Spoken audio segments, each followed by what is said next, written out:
যেখানে অভিযোগটা আপনাদের বিরুদ্ধে সেখানে তো আমরা আমার লোকই তো আছে, আমার কমিশনের লোকই তো আছে। আচ্ছা আমি এক মিনিট শেষ আপনাদের করি। লোকে তো কথা বলছে না, ফোনই ধরে না। আপনাকে শ্রদ্ধার সঙ্গে বলছি, আপনি প্রধান নির্বাচন কমিশনার হয়ে কথা বলছেন না, বলছে এরপরে আপনার পরের অধীনস্থ লোকের আর কখনো বাইক যাওয়ার সুযোগ নাই। এরপরে আপনার উপরে কেউ যদি থাকে তারটা যাওয়ার সম্ভাবনা আছে। অধীনস্থ লোক কেউ না, এটা অধীনস্থ লোক না।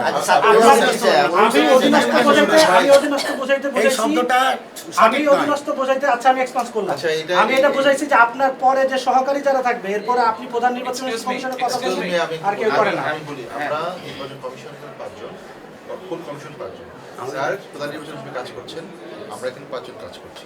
তো আমাদের একটা মিডিয়া সেলও আছে, আমরা মিডিয়াকে যারা ফেস করবেন তাদের 2 জনকে দায়িত্ব দেওয়া আছে কাল থেকে। হ্যাঁ, তো স্যার আমরা যখন সবাই তো বিভিন্ন কাজে আমরা ব্যস্ত, হ্যাঁ সবাই সবার কাজে এঙ্গেজ। আচ্ছা, আমি কিন্তু স্যার বলবো না। স্যার একবার অ্যাসেসমেন্ট দিয়েছে, তারপরে আমাদেরকে বলেছে যেহেতু মিডিয়া সেলের দায়িত্বে আপনারা 2 জন আছেন, আমার তো অনেকগুলো কাজ করতে হচ্ছে, ঠিক আছে আপনারা একটু কথা বলুন।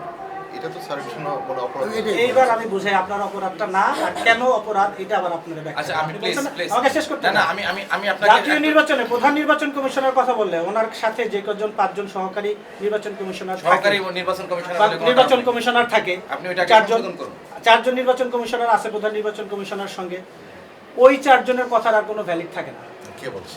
আমার কাছে অন্তত থাকে না। আমি আপনি টেলিভিশনে একটা এক্সাম্পল দিয়ে যে এরপরে নির্বাচন কমিশনাররা কথা বলছে। আচ্ছা ঠিক তাহলে আছে, আপনার সঙ্গে আর্গুমেন্টে যাচ্ছি আনিস না। সাহেব, আমাদের একটু শেষ করে দেন, আরেকটা আসলে শুনতে চাই। আমি খুব কম সময় জিজ্ঞেস আচ্ছা, করবো। আমরা একটু শুনতে চাই যে প্রথমে ছাত্র শিবির এরকম চিট নিয়ে ঢুকে, তার পরবর্তীতে ছাত্রদল ঢুকে, তারপরে পুরোটা এটা যেটা মানে মানে প্রত্যেকটা নির্বাচন আমরা দেখছি ডাকসু চাকসু থেকে শুরু করে প্রত্যেকটাতে দেখেছি এই চিটগুলো কোনোভাবেই মানে নির্বাচন কমিশন অনুমোদন দেয় না। সেখানে আপনাদের নির্বাচন কমিশন, যক্ষু নির্বাচন কমিশন কেন এটার অনুমতি দিল এটা জানতে চাই। আমরা এইটা আমাদের সামনে আসে নাই, আমাদের কাছে বলা হয়েছে যে ভোটাররা ঠিক এইভাবে বলা হয়েছে, ভোটাররা তাদের সবগুলো প্যানেলের নাম মুখস্থ নাই, সবগুলো এর নাম মানে প্রার্থীর নাম মুখস্থ নাই, তারা যদি প্রার্থীর নাম সম্বলিত একটি এই কাগজ নিয়ে যায় আপত্তি আছে কিনা, আমরা না নিতে পারি।